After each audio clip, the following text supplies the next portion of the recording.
The station had not been for comfort, it had been built for listening. Buried beneath layers of concrete, steel, and black volcanic stone, the listening station sat far below the desert facility like a forgotten organ hidden inside a much larger body. Most personnel avoided it, not because they feared it, because they hated how it felt. The air always seemed heavier there. Sound behaved strangely. Footsteps echoed too long. Whispers carried farther than they should. And sometimes, people heard things through the walls that no recordings could capture. Elara descended alone. The elevator groaned as it lowered her into the underground chamber. Each passing level is dimmer than the last. Research floors, containment sectors, signal processing arrays, then finally, sublevel 9, the listening station. When the doors opened, the silence felt wrong immediately. Not empty, occupied. Malik was waiting near the central console. His face looked pale beneath the flickering emergency lights. "You felt it too," he said quietly. Elara nodded. The signal had changed hours earlier, not stronger, denser, as if layers hidden beneath the original transmission were beginning to surface. "How long has it been happening?" Malik checked the waveform displays nervously. 23 minutes. "And nobody reported it?" "They tried." He hesitated. "The recordings keep deleting themselves." Elara stepped deeper into the chamber. Rows of dormant monitors surrounded the circular room like darkened eyes. Old equipment lined the walls beside newer systems hastily, wired into the ancient infrastructure beneath the station. Because of the deeper truth, one that the government never publicly acknowledged, that the listening station itself was older than the facility built around it, only that the first excavation teams found strange conductive architecture buried beneath the desert decades ago, architecture that responded to frequencies that no known machine should have recognized. The sound came first, not a voice, a vibration, low, mechanical, ancient. It moved beneath the floorboards of the A station like an enormous, sleeping organism turning in its sleep. Elara froze beside the listening console. The dim red emergency strips along the walls pulsed faintly while dust drifted through the stale air in slow motion. Then a click, soft, precise, like thousands of tiny metallic legs adjusting in unison.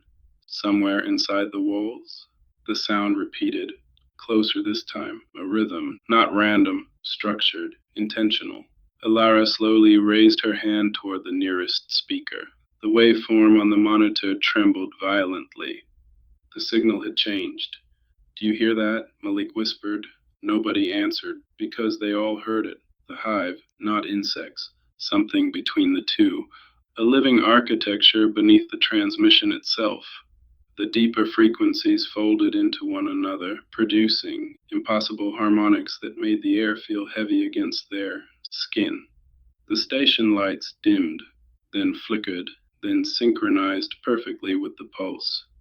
Thumb, darkness, thumb, light, thumb, darkness.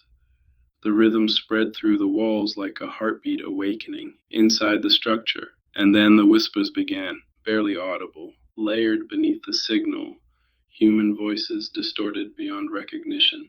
Some crying, some praying, some repeat the same phrase over and over again.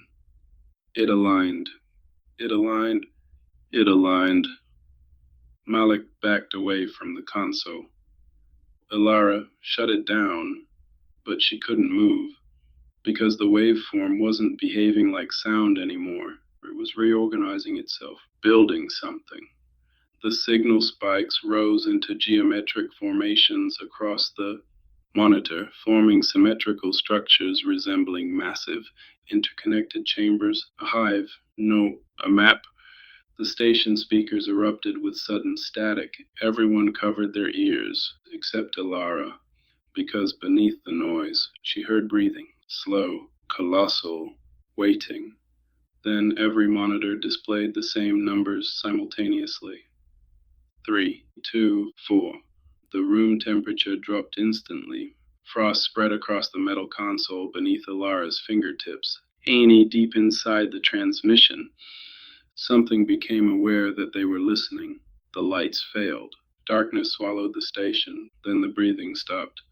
For one terrible second, everything became silent. Not quiet, silent. The same unnatural absence Adrian Vale had described after encountering the Dominion. Malik's voice trembled somewhere in the dark. Elara. She could not answer, because she could feel something moving through the network. Not the Dominion, not the architects. Something older, something hidden beneath both systems. The monitors reignited all at once. The map on the screens had changed. The geometric chambers were no longer stationary. They were unfolding, expanding through impossible dimensions the human mind struggled to interpret.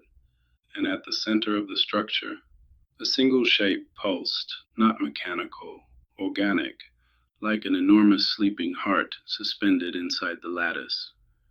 Alara's breath caught. She recognized it instantly. Not from memory, from the signal. The hive was not a place.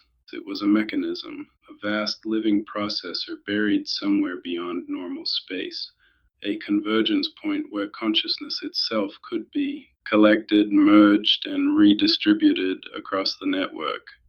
And something inside it had just awakened. The hive was not a place, it was a mechanism, a vast living processor buried somewhere beyond normal space, a convergence point where consciousness itself could be collected, merged, and redistributed across the network.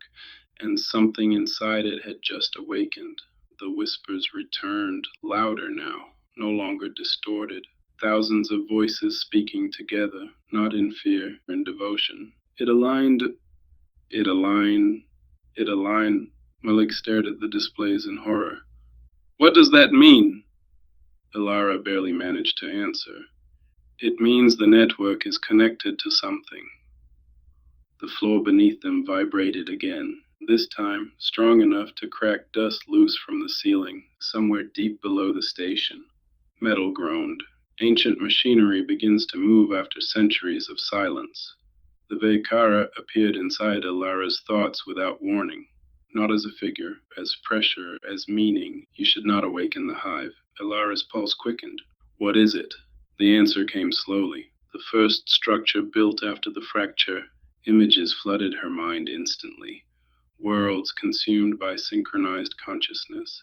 Images flooded her mind instantly. World consumed by synchronized consciousness. Entire civilizations linked into a singular awareness. Minds flowed together until individuality vanished completely. Not death, assimilation. The architects built this? No.